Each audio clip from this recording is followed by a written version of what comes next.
book of Isaiah chapter 38 from 9 towards onwards. We will read alternately. ஏசாயா புத்தகம் 38வது அதிகாரம் 9ஆம் வசனத்திலிருந்து நாம் மாறி மாறி வாசிக்கலாம். யூதாவின் ராஜாவாகிய எசேக்கியா வியாதிப்பட்டு தன் வியாதி நீங்கி சொஸ்தமான போது எழுதி வைத்ததாவது,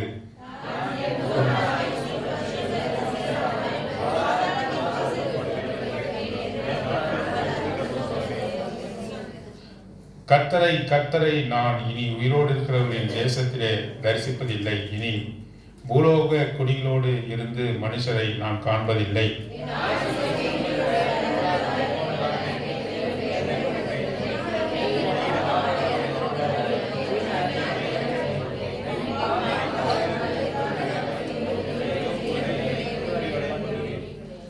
விடிய காலம் மட்டும் நான் எண்ணமிட்டு கொண்டிருந்தேன். அவர் சிங்கம் போல் என் எலும்புகளை எல்லாம் நொறுக்குவார். இந்த இரவுக்குள்ளே என்னை முடிவடைய பண்ணுவேன் என்று சொல்லி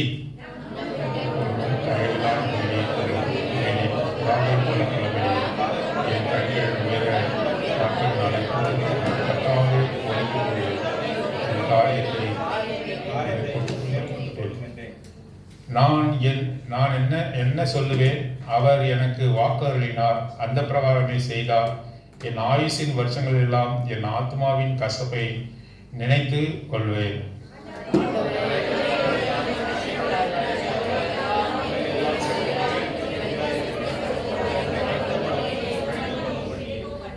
இதோ சமாதானத்துக்கு பதிலாக மகா கசப்பு வந்திருந்தது. தேவரீரோ என் ஆத்மாவை நேசித்து அழிவின் குழிக்கு விளக்கினேன். என் பாவங்களை எல்லாம் முதுகுக்கு பின்னாக எரிந்துவிட்டேன்.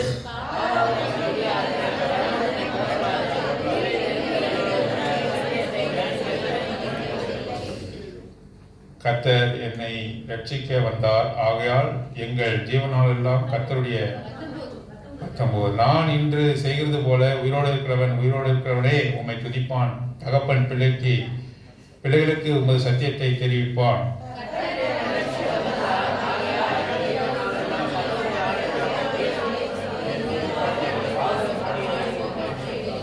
அத்திப்பழத்து அடைகளை கொண்டு வந்து பிளவியின் மேல் பற்று போடுங்கள், அப்பொழுது பிழைத்திருப்பார் என்று ஏசாயா சொல்லியிருந்தான்.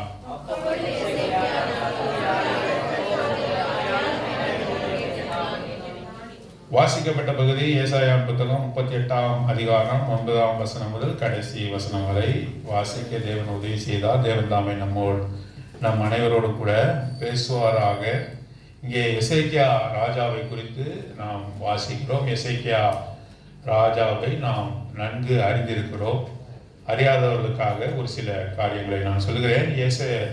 எசேக்கியா ராஜா யூதா தேசத்திலே ராஜாவாக இருந்தான். எசேக்கியா ராஜா யூதா தேசத்தினுடைய ராஜா, இஸ்ரவேல் நாட்டினுடைய ராஜாவல்ல. அவன் யூதா நாட்டினுடைய ராஜாவாக இருந்தான். அவன் ராஜபாரத்துக்கு வரும்பொழுது சற்று ஏறக்குறைய 25 வயது உடையவனாக இருந்தான். 25 வயதுல அவன் ராஜாவாக யூதா என்ற தேசத்திற்கு ராஜாவானான்.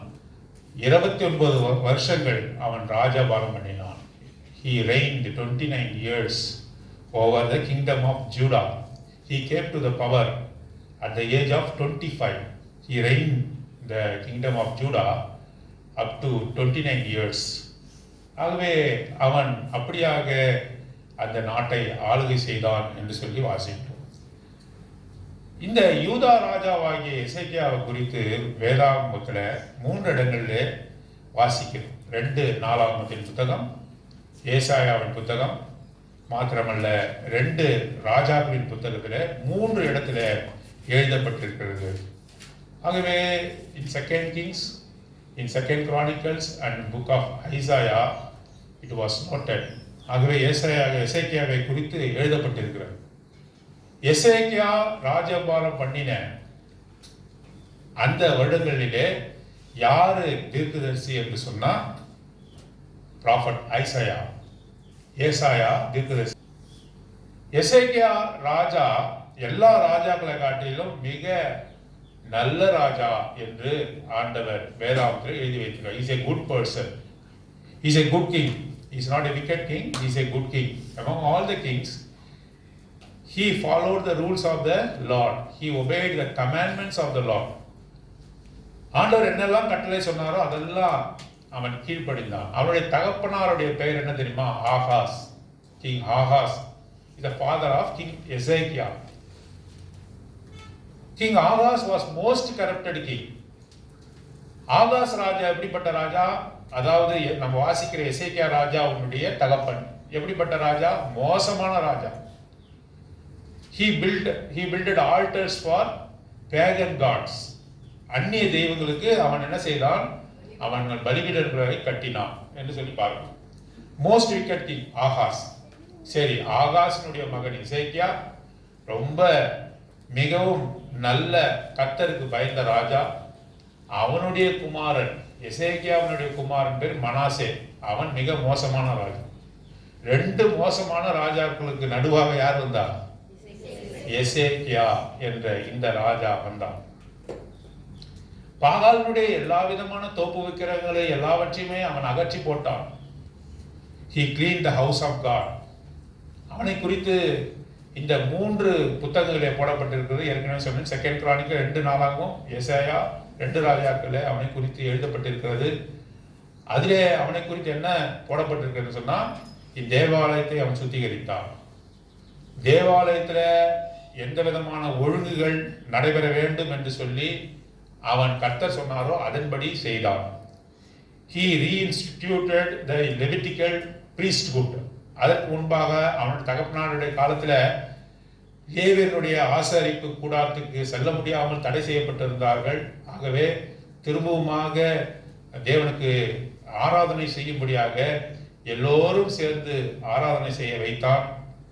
He celebrated the Passover, பஸ்கா பண்டிகையை அவன் கொண்டாடினான். மாத்திரமல்ல, அந்த பஸ்கா பண்டிகையிலே எல்லோருக்கும் விடுமுறை விடும்படியாக அவன் செய்தான்.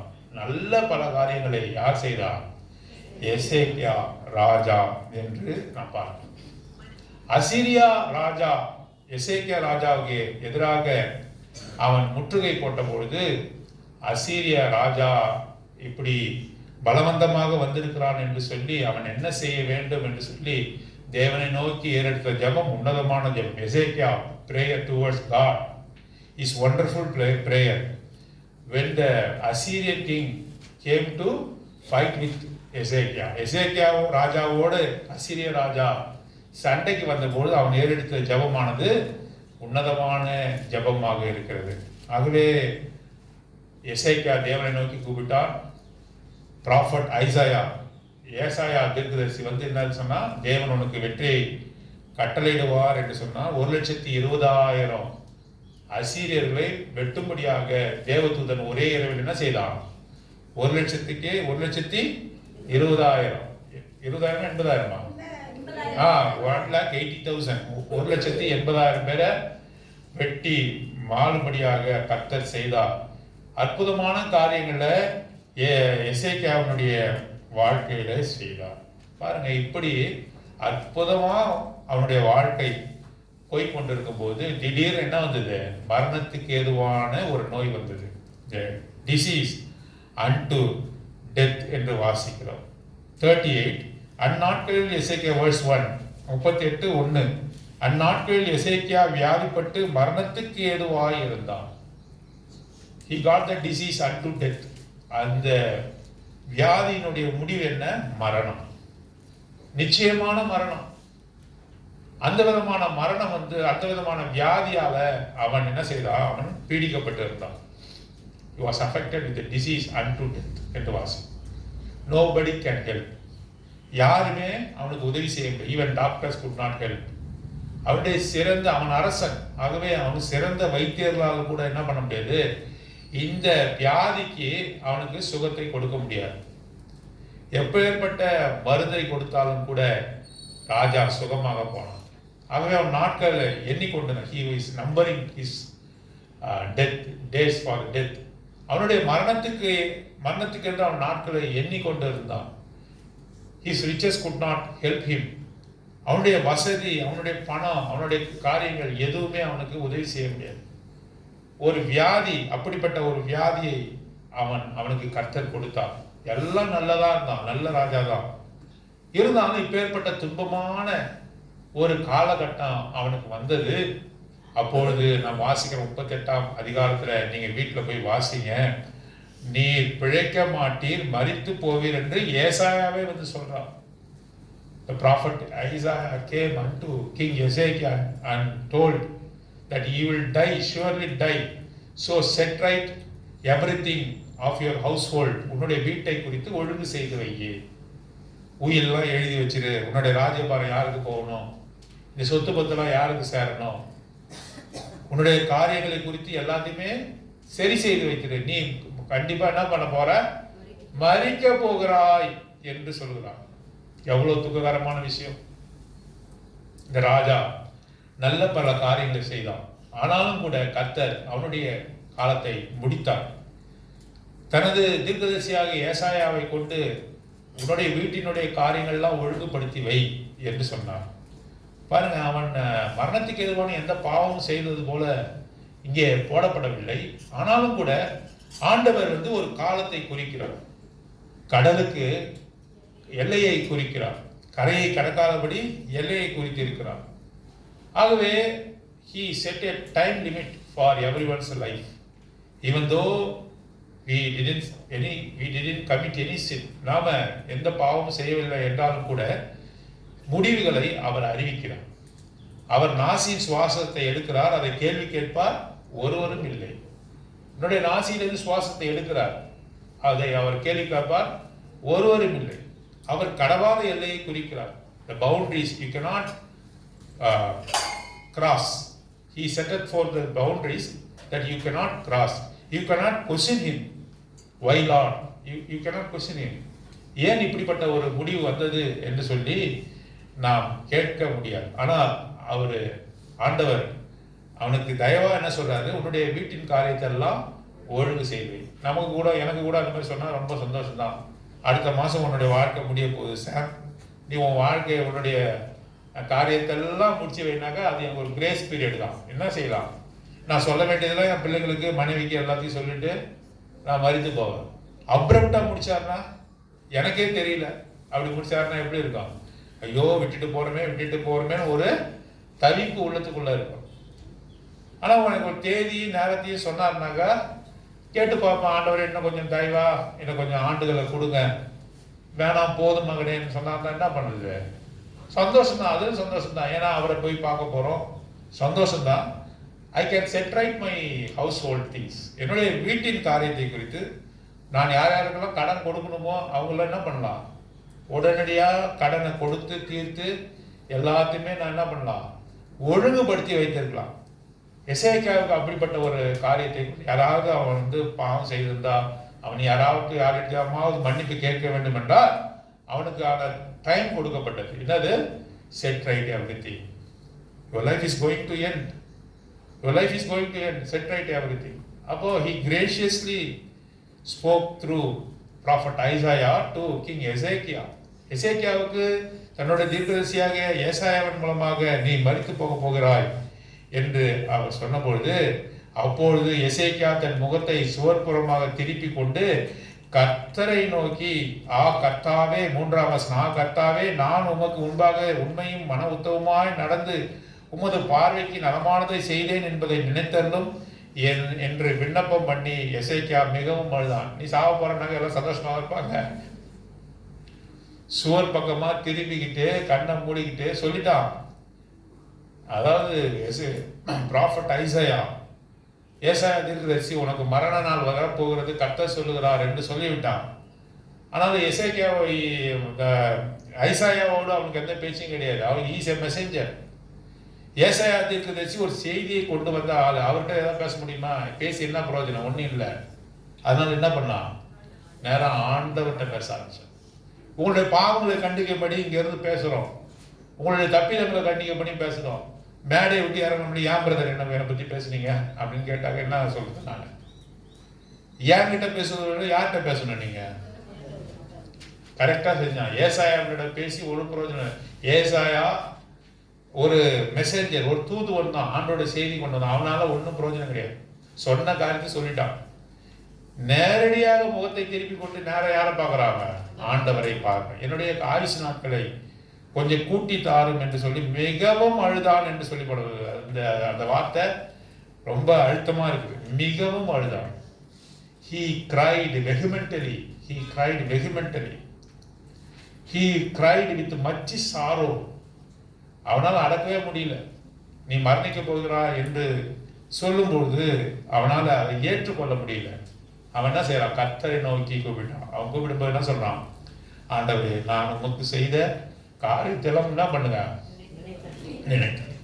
எவ்வளவு பெரிய தாழ்மையான ஜெபம் பாருங்க, எவ்வளவு பெரிய தாழ்மையான ஜெபம். ஆண்டவரே, நான் உமக்கென்று செய்த காரியங்களை கொஞ்சமாச்சும் நினைச்சு பாருங்க, எனக்கு கொஞ்சம் ஆயுசு நாட்களை கூட்டி தாருங்க. எவ்வளவு இரக்கமா உருக்கமா எசேக்கியா ராஜா அங்கே கேட்டா என்பதை பாருங்க.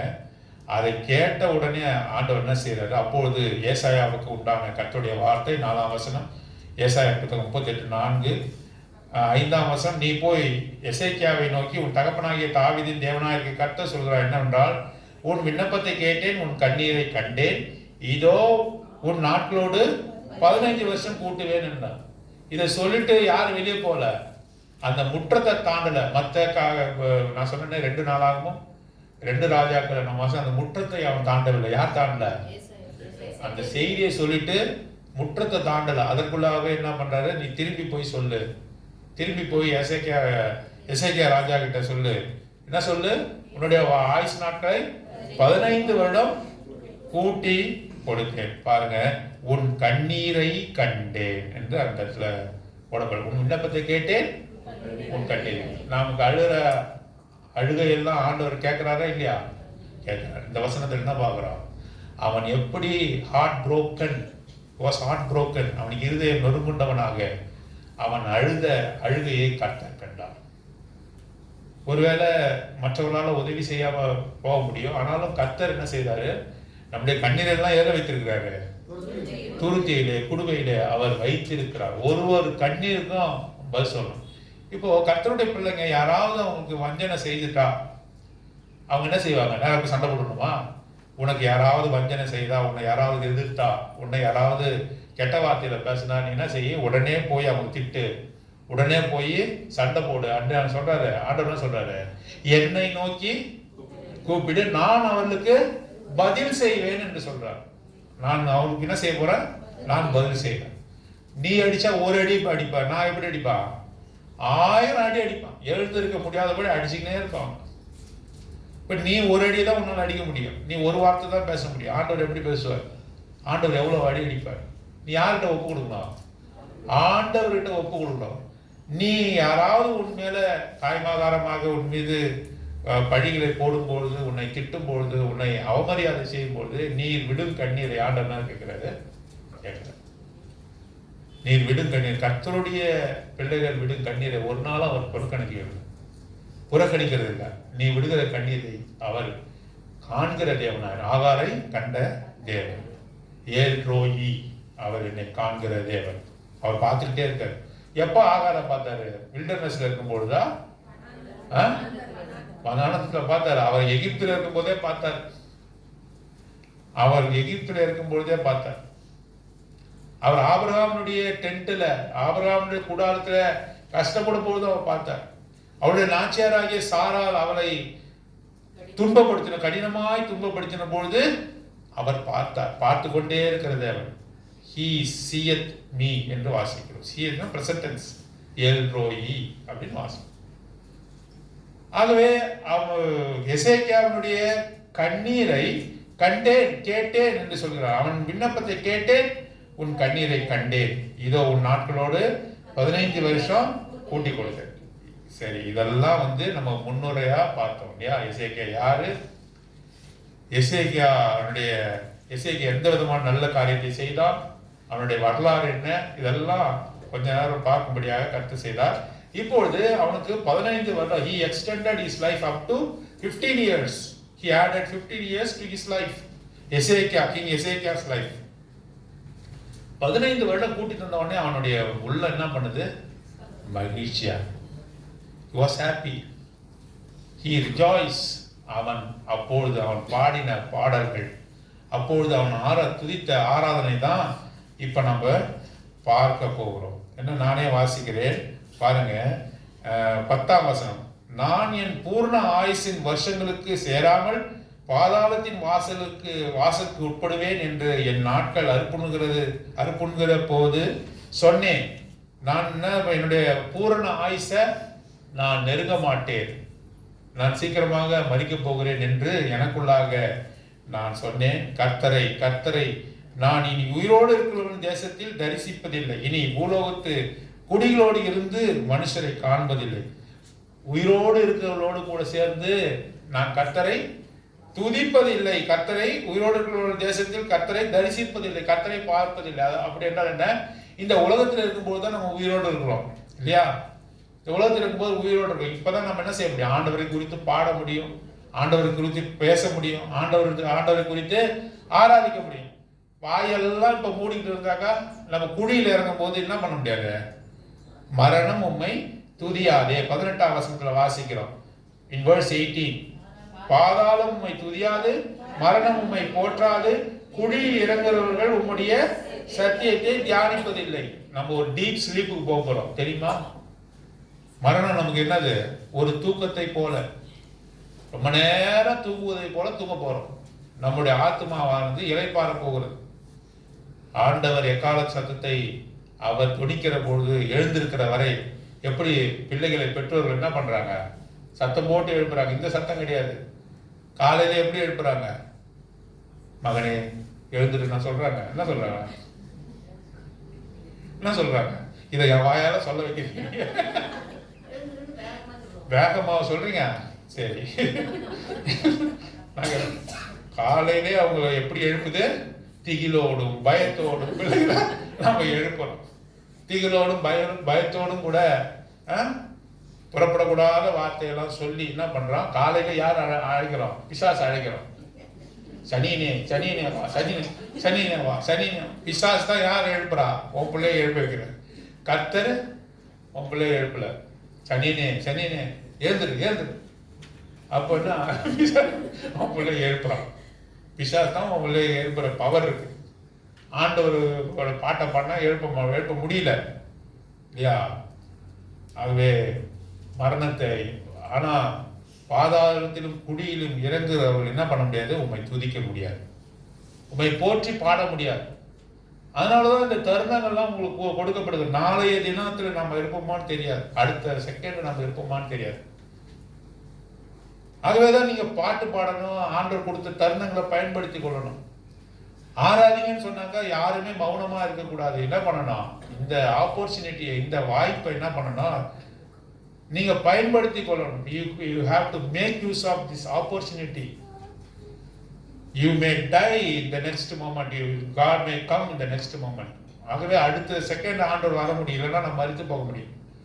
கொடுக்கிற வாய்ப்பெல்லாம் நம்ம பயன்படுத்தணும். யாருமே மௌனமா இருக்கக்கூடாது. சிறு பிள்ளைகள் கூட என்ன பண்ணணும்? துதிக்கணும். ஏசாயா என்ன சொல்றார்? பாதாளம் உம்மை துதியாது, மரணம் உம்மை போற்றாது, குழியில் இறங்குவவர்கள் உம்முடைய சத்தியத்தை தியானிப்பதில்லை. ஏன்னா சத்தியத்தை தியானிப்ப இங்க உட்கார்ந்து என்ன பண்றான்? we meditate upon the word of God. சத்தியத்தை தியானிப்பதில்லை. ஏன் சபைக்கு வரணும்? சத்தியத்தை தியானிக்கிறதுக்காக வரோம். to meditate upon the word of God, we come to the church.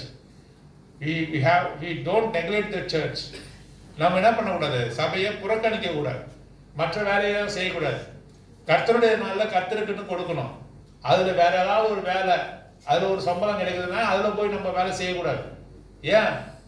நாளைக்கு நீ இருக்க மாட்ட, இந்த உலகம் இருக்காது. அந்த நினைவோடு கூட ஆண்டவர் கொடுத்த நாளை கனப்படுத்தும்படியாக ஆண்டவருடைய நாளிலே, கர்த்தருடைய நாளிலே அவருடைய வசனத்தை தியானிக்கும்படியாக நாம் என்ன பண்ணணும்? ஆண்டவருடைய வீட்டுக்கு வரணும். அநேகர் என்ன பண்றோம்? எனக்கு வேலை இருந்தா வருவோம் பிரதர், எனக்கு யாரும் கூப்பிடணும்னா நான் வருவோம் பிரதர். அப்படி இருக்கக்கூடாது. என்ன வாசிக்கிறோம்? 18வது வசனம். உம்முடைய சத்தியத்தை தியானிப்பதில்லை, மரணத்திலே நாம் தியானிப்பதில்லை என்று சொல்கிறோம். ஆகவே கர்த்தரை தரிசிக்கும்படியாக நான் உயிரோடு இருக்கிறவர்களோடு கூட இருக்க வேண்டும் என்று சொல்றாரு. 2-3 உதாரணம் சொல்றாரு, மிக நேர்த்தியாக இருக்கு. It is interesting example. என் ஆயுசு மேற்பனுடைய கூடாரத்தை போல என்னை விட்டு பெயர்ந்து போகிறது. மேய்ப்பனுடைய கூடாரம், the shepherd's tent என்று வாசிக்கிறோம். In verse 12, என் ஆயுசு மேய்ப்பனுடைய கூடாரத்தை போல. மேய்ப்பனுடைய கூடாரம் எப்படி இருக்கும்? ஃப்ரிட்ஜ், ஏசி, ஒரு 10 ஆண்டு இருக்கிற மாதிரி இருக்குமா? மேய்ப்பனுடைய கூடாரம் இருக்கும், எப்படி இருக்கும்? உடனடியா பெயர்ந்து போகிறது போலவே இருக்கும். உடனடியா பெயர்ந்து போகிறது போலவே இருக்கும். மேய்ப்பன் எதற்காக கூடாரத்தை போடுகிறான்? Why he put the tent? ஏன் அவன் கூடாரத்தை போடுகிறான்? தன் ஆடுகளை மேய்க்கும்படியாக அவன் கூடாரத்தை போடுகிறான். ஒரு சிறிது நேரம் நிழல் இருக்கும்படியாக, ஒரு டெம்பரவரி காரியம். மேய்ப்பனுடைய கூடாரம் எப்படிப்பட்டது? அது உடனடியாக காலி செய்து போகக்கூடியது. It has to be quickly vacated. உடனடியாக காலி செய்து போகணும். மேய்ப்பனுடைய கூடாரத்தை போல நம்முடைய ஆயுசு நாட்கள்லாம் இருக்கலாம். உண்மைதானே? நான் இங்கே இருப்பேன், இங்கே இருப்பேன் என்று சொல்லி ஒரு நாளும் பண்ண முடியாது, செய்ய முடியாது.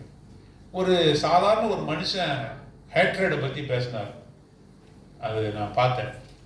பகையை குறித்து பேசினாரு, வம்புகளை குறித்து பேசினாரு, பயங்கரா இருப்பதை குறித்து பேசினார்.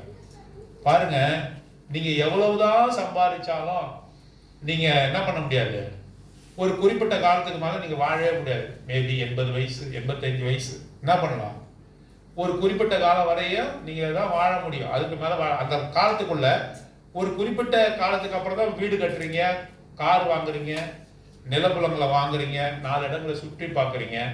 You enjoy your life for 10 or 15 years only. யோசிச்சு பாருங்க. எஜுகேஷன் இருக்குது, நம்ம குழந்தை பருவத்தில் வளர்றோம், எஜுகேஷன் இருக்குது, அப்புறம் நம்ம வந்து வேலைக்கு போகிறோம், வேலைக்கு போய் அப்புறம் ஒரு வீடை கட்டுறோம், கார் வாங்குறோம், நிலம் வாங்குறோம், 4 இடங்களை சுற்றி பார்க்குறோம். இதெல்லாம் செய்யறது ஒரு 15 வருஷம் தானே அவனோட வாழ்க்கையில். ஒன்லி 15 years ஒன்லி, 15 வருஷம் தான். நீ விரும்பினாலும் மரணம் உடனடியாக வருது இல்லையா? மரணம் வந்த பிறகு வீட்டை விட்டு, உன்னுடைய சொந்தக்காரங்களை விட்டு நீ போயே ஆகணும். நான் போக மாட்டேன்னு ஒரு நாளும் சொல்லவே முடியாது. நம்ம இந்த வீட்டை விட்டு, நம்ம சரீர பிரகாரம் இந்த கூடாரத்தை விட்டு நம்ம என்ன பண்ணோம், போய் தான் ஆகணும். கொஞ்ச நாள் தான் நம்மளுடைய ரிலேட்டிவ்ஸ்லாம் நினைத்து கொண்டு இருப்பாங்க. கொஞ்ச நாள் தான். நீ எவ்வளவு நன்மை செய்தாலும், அவங்களுக்கு உதவி செய்தாலும், உன் பிள்ளைகளுக்கு உதவி செய்தாலும் கொஞ்ச நாள் தான் வந்து உன்னை நினைவு கொண்டு இருப்பாங்க. அப்படி நீ இந்த பூமியிலிருந்து மறக்கப்படுவாய். You will be forgotten. இந்த பூமியில் by the earth, இந்த பூமியில நீ மறக்கப்பட்டு போவாய். உன்னை மறந்து போவார்கள், உன் மனைவி மறந்து போவார்கள், உன் பிள்ளைகள் மறந்து போவார்கள், சந்ததியா 3rd ஜெனரேஷன்ல போய் நீ கேட்டாக்கா, 3வது ஜெனரேஷன்ல 4th ஜெனரேஷன்ல உன் பேரு என்ன தெரியாது. என் தகப்பனுடைய பேர் என்னன்னு கேட்டா என்ன சொல்ல முடியுமா? நீ 3-4 ஜெனரேஷன்ல என்ன உன்னை பத்தி மறந்து போவார். உன் பிள்ளைகளே உன்னை மறந்து போவார்கள். அப்புறம் உன் பேரங்க, கொள்ளு பேரங்க, அதுக்கப்புறம் எல்லாம் மறந்து போவோம். ஒருவேளை ஆண்டவர் உனக்கு நீ மரித்த பிறகு, கற்பனையா சொல்ற, மரித்த பிறகு ஒரு 50 வருஷத்துக்கு கழித்து உனக்கு ஒரு உயிரை கொடுத்து உன் வீட்டெல்லாம் போய் பார்த்துட்டு வானாக்கா, உன் வீட்டில் யார் இருப்பா? யாரோ பேர் தெரியாதவங்களாம் உட்காந்துருப்பான்.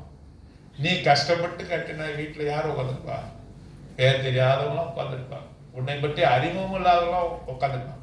அவர் கடைசியாக சொல்லும் போது சொன்னார், கொஞ்ச காலத்துக்கு முன்னாடியாவது மரித்தவர்களுடைய போட்டோ வச்சு மாட்டினாங்க, இப்போ அதை கூட என்ன பண்ணாங்க, பண்ண மாட்டாங்க, மாட்ட மாட்டாங்க, அபசகுணம்னு எடுத்து உள்ள வச்சிடுறாங்க. மரித்தவர்களுக்கு போட்டோ கூட மாட்ட மாட்டாங்கன்னு சொன்னாங்க.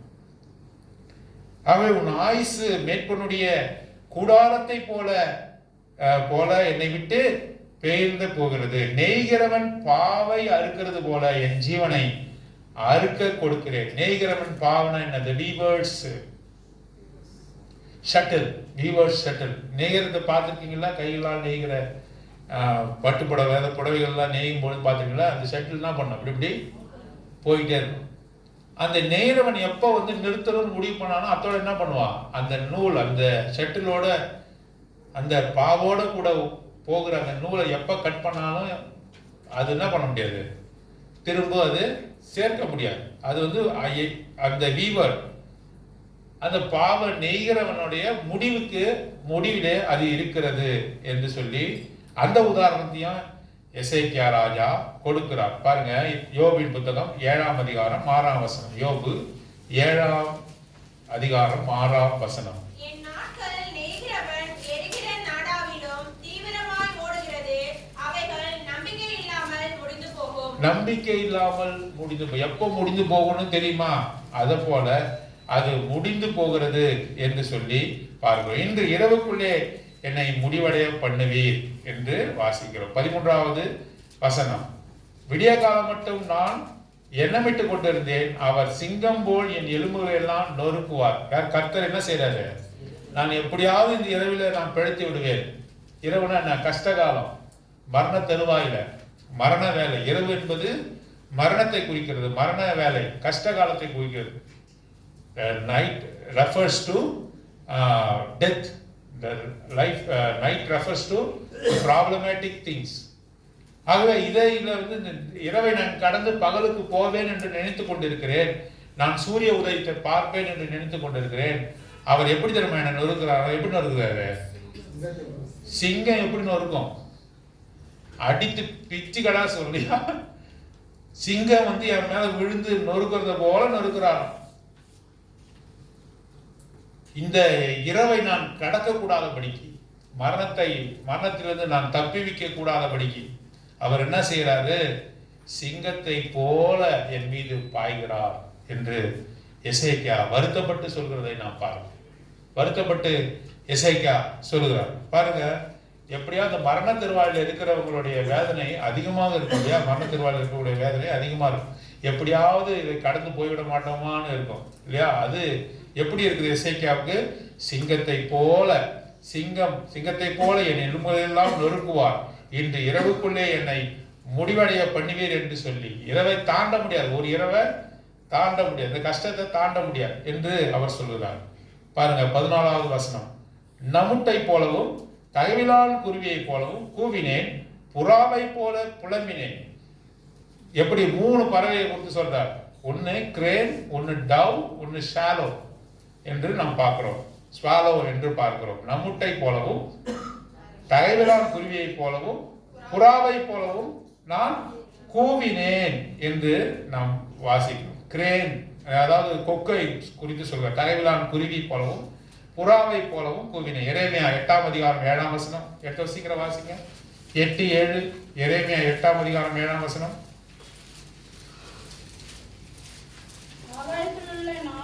நாரை முதலால் தன் வேலையாரியும் காட்டுப்புறாவும் கொக்கும் தகவலாம் குருவியும் தாங்கள் வரத்தக்க காலத்தை அறியும், என் ஜனங்களோ கர்த்தரின் நியாயத்தை அறியார்கள் என்று கர்த்தர் உரைக்கிறார் என்று சொல். இந்த குருவி, இந்த புறா, இந்த கொக்கு இதெல்லாம் வரப்போகிற காலத்தை கணித்து அவன் என்ன செய்து கூவுது என்று எரேமியா சொல்லுகிறார். ஏசாயா புத்தகம் 59ஆம் அதிகாரம் 11வது வசனம். ஏசாயா 59. உரிமை புறாக்களை போல கூவிக்கொண்டிருக்கிறோம், நியாயத்துக்கு காத்திருந்தோம், அதை காணோம், ரட்சிப்புக்கு காத்திருந்தோம், அது எங்களுக்கு தூரமாயிற்று. அவ புறா கூவுகிறது போல, வருத்தத்திலே புறா கூவுகிறதை போல நாங்கள் இருந்தோம் என்று சொல்கிறார். எசேக்கியேல் 7ஆம் அதிகாரம் 16வது வசனம். எசேக்கியேல் 7ஆம் அதிகாரம் 16வது வசனம். எசேக்கியேல் chapter 7 verse 16.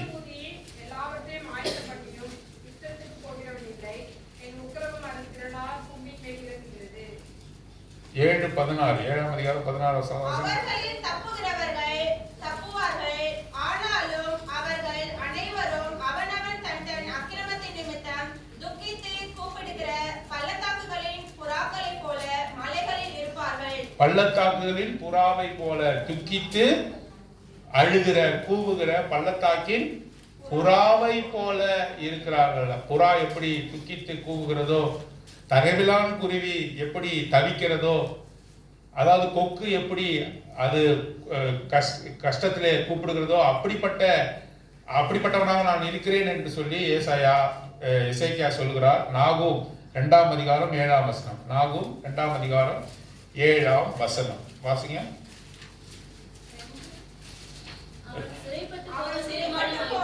அவளுடைய தாதிமார்கள் தங்கள் மார்பிலே அடித்துக் கொண்டு புறாக்களை போல சத்தமிட்டு கூட போவார்கள். அவன் புறப்பட்டு போகிற நேரம் வந்தது, அதாவது அவன் இந்த உலகத்தை விட்டு போகிற நேரம் வந்தது. அப்போது என்ன நடக்கிறது? வாசிங்க, திருப்பி வாசிங்க. அவன் சிறைப்பட்டு போக தீர்மானமாயிற்று. அவனுடைய தாதிமார்கள் தங்கள் மார்பிலே அடித்துக் கொண்டு புறாக்களை போல சத்தமிட்டு கூட சத்தமிட்டு கூட போவார்கள். புறாக்கள் கூவுவது மரணத்திற்கு அறிகுறியாக இருக்கிறது. மரணத்தில் எப்படி துக்கி தழுவுமோ அப்படி இருக்கிறது என்று நாம் வாசிக்கிறோம். பாருங்க, இந்த 3 பறவை குறித்து அவர் சொல்லுகிறார். அதிலே பிற்பாடாக அவர் சொல்கிற வார்த்தை என்ன? கர்த்தாவே ஒடுங்கி போகிறேன், என் காரியத்தை மேற்போட்டுக் கொள்ளும் என்றார். மேற்போட்டுக் கொள்ளும் என்றால் என்ன அர்த்தம்? கர்த்தாவே ஒடுங்கி போகிறேன். எசேக்கியா ராஜா சொல்கிறார், கர்த்தாவே ஒடுங்கி போகிறேன், என் காரியத்தை மேற்போட்டுக் கொள்ளும். அண்டர்டேக் மை காஸ் என்று ஆங்கிலத்தில் போடப்படுற. அப்படின்னா எனக்கு பதிலாக நீர் என்ன செய்ய, நீர் எடுத்து போட்டுக்கொள்ளும், ஷூரிட்டியா நில்லுங்க என்று சொல்லுகிறார். யோபின் புத்தகம் 17ஆம் அதிகாரம் 3ஆம் வசனம். யோபு 17:3 வாசிங்க. தேவரீர் என் காரியத்தை மேல் போட்டுக்கொண்டு எனக்காக பிணைப்படுவீராக. எனக்காக பிணைப்படுவீர்கள். Be a surety for me. Surety என்ன உங்களுக்கு அநேகருக்கு தெரியும் இல்லையா? ஷூரிட்டி என்ன? உத்தரவாதமா இருக்கிறவன். ஒருத்தன் கடன் வாங்குவான், அவன் கடன் கொடுக்கலன்னா நான் என்ன செய்யறேன், நான் கடன் கொடுக்கிறேன்னு சொல்லிட்டு பிணையிலே அகப்படுவது, அதான் ஷூரிட்டி என்று நாம் வாசிக்கிறோம். இப்ப கர்த்தரை நோக்கி எசேக்கியா ராஜா சொல்றாரு, நீர் என்ன பண்ணுங்க, எனக்காக இருங்க என்று யோபு அங்கே சொல்லுகிறதை பார்க்கிறோம். சங்கீதம் 119 122 119ஆவது சங்கீதம் 122வது வசனம் வாசிங்க. அடியேனுக்கு நன்மையாக துணை நில்லும், அகங்காரிகள் என்னை ஒடுக்க ஒட்டாதேயும். பாருங்க, திருப்பி வாசிங்க. அடியேனுக்கு நன்மையாக துணை நில்லும், நன்மையாக துணை நில்லும். அகங்காரிகள் என்னை ஆங்கிலத்துல வாசிங்க 119 122. Be surety for thy servant. Be surety. இங்க ஆங்கிலத்துல தெளிவா போடப்பட்டிருக்கு. Be surety For thy servant. for thy servant. For good. For good. Let not the proud oppress me. surety. Be a surety for me. எனக்காக நீ என்ன செய்யுங்க, எனக்காக நீர் மேற்போட்டுக் கொள்ளும் என்று சொல்லி நாம் வாசிக்கிறோம். பாருங்க, கர்த்தருக்காக அவன் பாடின பாடல்களை நாம் ஒரு சில வசனங்களை நாம் வாசித்தோம். 20வது வசனம், கர்த்தர் என்னை ரட்சிக்க வந்தார், ஆகையால் எங்கள் ஜீவனாலெல்லாம் கர்த்தருடைய ஆலயத்திலே என் கீதவாதியங்களை வாசித்து பாடுவோம் என்று எழுதி வைத்தான். கர்த்தர் நமக்கு ரட்சிப்பை கொடுத்து நம்மை காப்பாற்றினார் என்று சொன்னா நம்ம என்ன பண்ணணும்? வீட்டுல போய் படுத்து தூங்கணும்னு சொல்றீங்களா? என்ன சொல்றாரு இங்க? கர்த்தருடைய ஆலயத்துக்கு அவருக்கு என்ன செய்யணும்? பாருங்க, இவ்வளவு பெரிய வாழ்க்கை ஆண்டவருக்கு 15 வருடங்கள் அவனுடைய வாழ்க்கை ஆயுசு நாட்களிலே அதிகரித்து கொடுத்தார். எசேக்கியா என்ன சொல்கிறார்? கர்த்தர் என்னை ரட்சிக்க வந்தார், அவர் என்னை ரட்சிக்க வந்தார், ஆகையால் எங்கள் ஜீவனாலெல்லாம் கர்த்தருடைய ஆலயத்திலே என் கீதவாதியங்களை வாசித்து பாடுவோம் என்று எழுதி வைத்தான். யாருக்கெல்லாம் இந்த விதமான அனுபவம் இருக்கிறதோ, பாவத்திலிருந்து விடுதலை, மரணத்திலிருந்து விடுதலை, நோயிலிருந்து விடுதலை, ஆயுசு நாட்களை ஆண்டவர் கூட்டி கொடுத்தார், என்னுடைய ஆயுசு நாட்களை பெருக பண்ணினார், எனக்கு நோய்களை குணப்படுத்தினார், என்னுடைய பிரச்சனைகளை நீக்கினார் என்று யாரெல்லாம் சொல்ல முடியுமோ அவங்களுக்கு என்ன செய்வாங்க? கர்த்தருடைய ஆலயத்திற்கு என்ன செய்வாங்க? கீத வாத்தியங்களாலே வாசித்து பாடுவோம் என்று எழுதி வைத்தான். ஆகவே இந்த எசேக்கியா ராஜாவினுடைய ஆராதனை அனுபவத்தை நாம் ஏசாயா 38ஆம் அதிகாரம் 9ஆம் வசனத்திலிருந்து வாசித்தோம் இல்லையா? அவன் எவ்வளவு கஷ்டப்பட்டிருக்கான். கர்த்தர் அவனுக்கு நாளை குறித்த பொழுது அதற்காக அவன் துக்கித்து கர்த்தரிடத்தில் மன்றாடி 15 வருடங்களை அவன் பெற்றுக்கொண்டான்.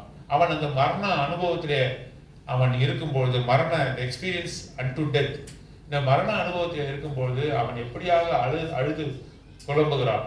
ஒரு நாரையை போல, ஒரு புறாவை போல, ஒரு தகவிலான் குருவியை போல. மாத்திரமல்லாமல் என்ன சொல்றாரு?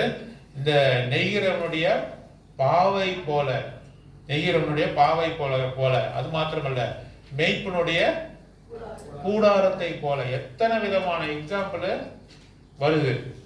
நமக்கு அதிக காய்ச்சல் இருந்தாக்கா, நம்ம மரண தருவாயில் இருந்தால் நம்ம என்ன செய்வோம்? 2 தான் செய்வோம். ஒன்று வளருவோம். அதிகமாக ஜுரம் அடிச்சா சிலர்லாம் பார்த்துருக்கீங்களா? என்ன பண்ணுவாங்க? அகற்றுவாங்கன்னா ஒரு மாதிரி கத்துவாங்க. இன்னொன்று என்ன செய்வாங்க மனுஷன் என்ன தெரியுமா? கண்டபடி கெட்ட வார்த்தையை பேசுவாங்க. கண்டபடி என்ன பண்ணுவாங்க? தூற்றி திரிவாங்க. நமக்கு குறைவான காலம் தான் இருக்குதுன்னு தெரிஞ்சுட்டு என்ன பண்ணுவாங்க, அனைவருக்கும் சாபத்தை கொடுப்பாங்க, அனைவருக்கும் they will curse. எனக்கு உங்களுக்கு கொஞ்ச காலம் தான் இருக்குதுன்னா என்ன பண்ணுவாங்க, அனைவருக்கும் சாபத்தை கொடுப்பாங்க. ஒரு நிம்மதியான ஒரு வாழ்க்கை இருக்காது. ஆனால் இவனை குறித்து பாருங்க, எசேக்கியாவை குறித்து பாருங்க, தன்னுடைய காரியத்தை கர்த்தருக்கு ஒப்புவிக்கிறான். தன்னுடைய அங்கலாய்ப்பை யார் இடத்துல பேசுகிறான், ஏசாயாவை கூப்பிட்டு, தீர்க்கதரிசி கூப்பிட்டு எனக்கு சொன்னல, பா என் கூட வந்து நான் சொல்றதெல்லாம் கேளு நான் சொன்னார். இல்லை, கர்த்தரை நோக்கி அவன் விண்ணப்பம் பண்ணினான். அவனுக்கு ஆயுஷ் நாட்களை தேவன் கொடுத்த பொழுது கர்த்தருக்கு நன்றி செலுத்தும் விதமாக உன்னதமான காரியத்தெல்லாம் எழுதி வைத்திருக்காரு. உன்னதமான காரியம், எப்படிப்பட்ட அனுபவம், மரண அனுபவத்திலிருந்து கர்த்தர் என்னை காப்பாற்றினா என் கூடாரம் காலியாயிருக்கும், என் கூடாரம் காலியாயிருக்கும், ஆண்டவர் எனக்கு அருள் செய்தார்.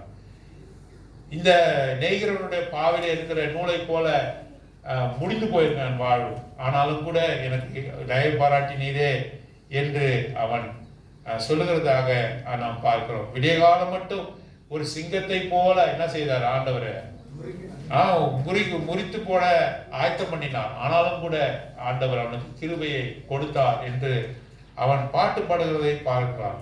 ஆகவே இந்த புறாவை போல கத்தினேன், இந்த நாரையை போல நான் தவித்தேன், ஆனாலும் கர்த்தர் எனக்கு என்ன செய்தாரு, என் காரியத்தை மேற்போட்டு கொண்டார். அப்படின்னா என்ன, நீ கஷ்டப்பட வேணாம், நானே செய்யும். ஆண்டவர் அப்படிதான் நம்ம சிலுவையில் செய்து முடித்தாரு. பாவத்தின் நிமித்தமாக 2ஆம் மரணமாகிய அக்கினியும் கந்தகமும் கடலுக்கு பாத்திரவான்களாக நாம் காணப்பட்டோம். கர்த்தர் என்ன செய்தார், சிலுவையில மேல் போட்டு கொண்டார். நல்ல வார்த்தை தான், அதுல அண்டர்டேக் என்று ஆங்கிலத்துல போடப்பட்டிருக்கு. ஹி அண்டர்டேக் அப்படின்னு என்ன, நான் பட வேண்டிய இந்த ஆக்கினை அவர் என்ன செய்தாரு, அவர் மேல் போட்டு கொள்ளும் என்றேன், அவர் அப்படியாக தான் செய்தார் என்று சொல்லி அவன் அனுபவமாக ஆராதிக்கிறதை பார்க்கிறோம். இப்படிப்பட்ட அனுபவத்தில் இருக்கிறவர்கள் நாம் தேவனை ஆராதிக்கலாம். இப்போ கடைசியாக எசேக்கியாவினுடைய வார்த்தை என்ன, இப்படிப்பட்ட ஒரு ஆசீர்வாதத்தை பெற்றுக்கொண்டவர்கள் எங்க போவாங்க, அவங்க வேலையை செய்வாங்க. எனக்கு நேரம் கொடுத்துட்டாரு, நான் என்ன செய்யணும், நான் வெளியே போய் செக்குலர் ஜாப்ல நிறைய வேலை செய்து நிறைய பணத்தை சேர்த்து ஒரு வீடு கட்டியிருக்கேன், இன்னொரு வீடு நான் கட்டுவேன், உயர்ந்த கார் வாங்குவேன். அப்படியா, ஆண்டவர் நமக்கு த லீஸ் ஆஃப் லைஃப், நமக்கு ஒரு வாய்ப்பை, நம்மளுக்கு ஜீவனை கொடுத்தாரு. நம்ம என்ன செய்யணும், அவன் என்ன சொல்றான், கர்த்தர் என்னை 20ஆம் வசனம், கர்த்தர் என்னை ரட்சிக்க வந்தார், அவரே வந்தார், ஆகையால் எங்கள் ஜீவனால் எல்லாம் கர்த்தருடைய ஆலயத்திலே என் கீத வாக்கியங்களை வாசித்து, எவ்வளோ உத்தமமான வார்த்தையா இருக்குல்ல, நம்ம ஆராதிக்கிறது எவ்வளவு பெரிய காரியம். ஆண்டவர் எதை கொடுத்து நம்ம திருப்திப்படுத்த முடியும், காணிக்கைகள் கொடுத்தா, சோத்திரம் சோத்திரம் சோத்திரம் சோத்திரம் கொடுத்தா, நவமான வார்த்தைகள், புதிய வார்த்தைகள், திரும்ப சொல்றேன், நவமான வார்த்தைகள். உண்மையாவே நீங்க ரட்சிக்கப்பட்டு நீங்க ஆண்டவரை அனுபவிக்கிறவங்களா இருந்தா, experiencing the Lord, experiencing is goodness, experiencing is faithfulness, அவருடைய உண்மை, அவருடைய நன்மை, இதெல்லாம் நீங்க வந்து அனுபவபூர்வமா நீங்க அனுபவிச்சீங்கன்னா நீங்க சொல்ற வார்த்தையை என்ன பண்ண மாட்டீங்க, சொல்லிக்கிட்டே இருக்க மாட்டீங்க. ஒருத்தவங்க ஒரு வார்த்தை ஸ்டார்ட் பண்ணாங்கனாக்கா அவங்க எந்த கோர்ஸ்ல போவாங்கன்னு நம்ம சொல்ல முடியும். சொல்றது புரியுதா? இப்போ நாங்கள் அநேகருடைய ஆராதனையை கேட்டுக்கொண்டே இருக்கிறோம் இல்லையா, ஒருத்தவங்க ஒரு ஆராதிச்சாங்கன்னா அடுத்த வார்த்தை தான் வரும், அதுக்கு அடுத்த வார்த்தை தான் வரும், அதுக்கு அடுத்த. எனக்கே போர் அடிக்குதுன்னா ஆண்டவருக்கு எப்படி இருக்கும், போர் அடிக்குதுன்னு நான் சொல்லலை, அது ஒரு புதிய இவ்வளோ வார்த்தை எழுதி வைத்திருக்கிறாரு. ஆனாலும் வந்து பழக்கமான வார்த்தையை தான் நம்ம பழக்கமான வார்த்தையை தான் நம்ம சொல்லி ஆராதிக்கும். புதிய விதமாக ஆராதிக்க முடியாதா? எப்படி பிரதர் வரும்? when you experience the life, your faith, the Lord's faithfulness, His goodness, His compassion, அவர் நமக்கு பாராட்டின எல்லா இரக்கம், மன உருக்கம், இதெல்லாம் நம்ம அனுபவபூர்வமா அதை அறிஞ்சிருந்தோம்னா புதிய புதிய வார்த்தைகள் வாயில வரும், புதிய புதிய வார்த்தைகள் வாயில வரும். இந்த எசேக்கியாவுக்கு இந்த வார்த்தையெல்லாம் சொல்லுங்கன்னு யாராவது சொல்லி கொடுத்தாங்களா? இல்லவே இல்லை. ஏசாயா வந்து இந்த வார்த்தையெல்லாம் சொல்லி எழுதி வை என்ன சொன்னாதா?